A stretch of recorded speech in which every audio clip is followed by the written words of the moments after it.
जैसे जीवित रहने के लिए भोजन की आवश्यकता है, जिंदा रहने के लिए श्वास लेने की आवश्यकता है, वैसे ही जीवन में प्यार की भी उतनी ही आवश्यकता है, ताकि आप श्वास लेने के लिए, भोजन पचाने के लिए, चिंतन करने के लिए अंदर से अलाइव रह सकें। जब जीवन से प्यार निकल जाता है तो ये सब चीजें भी मुश्किल हो जाती हैं जो जीवन के लिए सबसे आवश्यक है। तो आज का जो विश्लेषण है वो बहुत खास होने वाला है। आज का विश्लेषण बहुत स्पेशल होने वाला है। आज मैं कह रहा हूं कि अपनी नाभि के पास ये नंबर लिखना है। इसके पहले हमने बहुत बार इस बारे में बात की है और हर बार बहुत सफल रहा है उपाय। आज उसी श्रृंखला में भाग 3 लेकर के हम आए हैं। हम कह रहे हैं कि नाभि में ये नंबर लिखने से आपके अपने प्यार को पाने की 100% संभावनाएं बढ़ जाती हैं। प्यार किसी भी प्रकार का हो, रिलेशन कैसा भी हो, आपके पक्ष में होगा।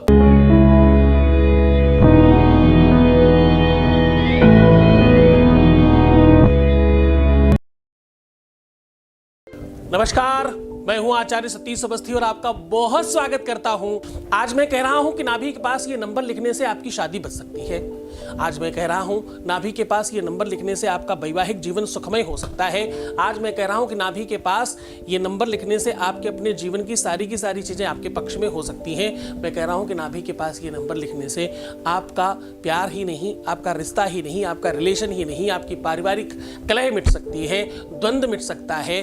ये रिश्ता कोई भी हो, बेटे के साथ हो, पति के साथ हो, पत्नी के साथ हो, प्रेमिका के साथ हो, प्रेमी के साथ हो, भाई के साथ हो, रिश्ता कोई भी हो, संबंध कोई भी हो, उसके साथ प्रेम बढ़ाने का, संबंध मधुर बनाने का, बेहतर करने का, रास्ता दिखाने का, याद दिलाने का और ज्यादा अच्छा संबंध स्थापित करने का एक सिंगल माध्यम है ये नाभि। इसलिए चुना गया क्योंकि नाभि उद्गम स्थान है, जड़ है हमारी सबकी। हम सबका जो जन्म हुआ है, हम जब पेट में थे तो हमारा पोषण, हमारा खाना पीना उस नाभि की नाल से ही हमको मिलता था। आज भी डॉक्टर लोग कहते हैं कि जो नाल है, जो नाभि के साथ जुड़ी हुई एक गांठ होती है, एक कोई रस्सी होती है, उसको कट करके आप फ्रोजन करा सकते हैं, रखवा सकते हैं, ताकि विश्व में कभी भी आप बीमार पड़े तो उसकी बनाई हुई दवाई आपको दी जा सके, ताकि आप बीमार पड़े ही नहीं। यानी रोग प्रतिरोधक क्षमता नाभि में है कि आप बीमार पड़े ही नहीं। पेट, उदर, लीवर, किडनी, ये सब उसी के आसपास के ऑर्गन्स हैं। आपको जानकर बहुत आश्चर्य होगा कि नाभि एक ऐसा स्थान है आपके पूरे शरीर में जिसमें आपके प्राण छुपा के रखे गए हैं। लोग कहते हैं ना, ये तो मेरी जान बन गया है, मेरे प्राणों से ज्यादा स्पेशल है ये रिश्ता हमारा बच्चा, हमारा बेटा, हमारी पत्नी, हमारा पति, हमारा रिश्ता, हमारी गर्लफ्रेंड, हमारा बॉयफ्रेंड, जो भी, वो हमारे प्राणों से ज्यादा प्यारा है। तो प्राण तुम्हारे कहाँ हैं? जानकर बहुत आश्चर्य होगा तुमको, तुम्हारे प्राण तुम्हारी नाभि में है। आपको पता है, किसी की नाभि में केवल सुई लगा दी जाए मात्र तो वो मर सकता है। इसीलिए रावण को नाभि में तीर मारा गया था, क्योंकि वही प्राण है, वही वो ताकत है जिससे किसी को समाप्त किया जा सकता है। तुम्हारे प्राण वहां पर हैं, पर नाभि में भी कहां और कैसे, वो एक अलग बात है। हम उस पॉइंट पे नहीं जा रहे हैं। हम कहाँ कह रहे हैं? हम कह रहे हैं कि तुम्हारे प्राण वहां है, तुम्हारी आत्मा वहां है, तुम एक्चुअली वहां हो। जब वहां पर कोई ट्रीटमेंट करते हो तो वो सीधा कनेक्शन बांधने का काम करता है। आपको जानकर बहुत आश्चर्य होगा कि सृष्टि के रचयिता, जिन्होंने पूरी सृष्टि बनाई, हम सबको बनाया, उसके जो रचनाकार हैं, वो उनका खुद का जन्म नाभि से ही निकल करके कमल से हुआ है। ये बहुत गंभीर बात कर रहा हूं। नाभि कुंड आपके शरीर का सबसे स्पेशल कुंड है। यही वो कुंड है, यही इसी के आसपास के 2 चक्र ऐसे हैं जिनको एक्टिव करना बड़े बड़े योगियों की बस की बात नहीं है। नाभि का उपाय विश्व का सर्वश्रेष्ठ उपाय है। इससे तलाक बच सकता है, रिश्ता सुधर सकता है, जीवन साथी आपके हिसाब से चल सकता है, परिवार में सुलह और सुमति बढ़ सकती है। सुमति मतलब क्या होता? जहां सु मतलब अच्छा और मति मतलब सोच, कि जहां जहाँ सुमति तहाँ संपत्ति नाना, जहाँ कुमति तहाँ विपत्ति निधाना। जहाँ सुमति है वहाँ संपत्ति है, यानी प्रेम है, सम्मान है, संस्कार है, संपन्नता है। और जहाँ कुमति है वहाँ दुख है, दरिद्रता है, तकलीफें हैं, मुसीबतें हैं, रोग हैं, ऋण हैं और बहुत सारी चीजें खराब हैं। तो अच्छा के साथ अच्छा और बुरे के साथ बुरा, सुमति बढ़ेगी तो आपके जीवन में सब कुछ बेहतर हो जाएगा। तो सीधा उपाय की ओर चलते हैं। करना क्या है, आपको नाभि में सबसे पहले, मैं हमेशा कहता हूं कि नाभि को वैसे भी तुम कच्चे दूध से साफ करते रहा करो, ये तुम्हारे लिए बड़ा अच्छा होगा। तो कच्चे दूध से नाभि को साफ कर लें, क्लीन कर लें, स्वच्छ कर लें और फिर कपड़े से पोंछकर उसे बेहतर बना लें। अब आपको करना क्या है, एक तो नाभि का आप सबसे कम ध्यान देते हैं, जिसका आपको सबसे ज्यादा ध्यान देना है, अक्सर ये करते रहना है, साफ सफाई और उसको प्रॉपरली।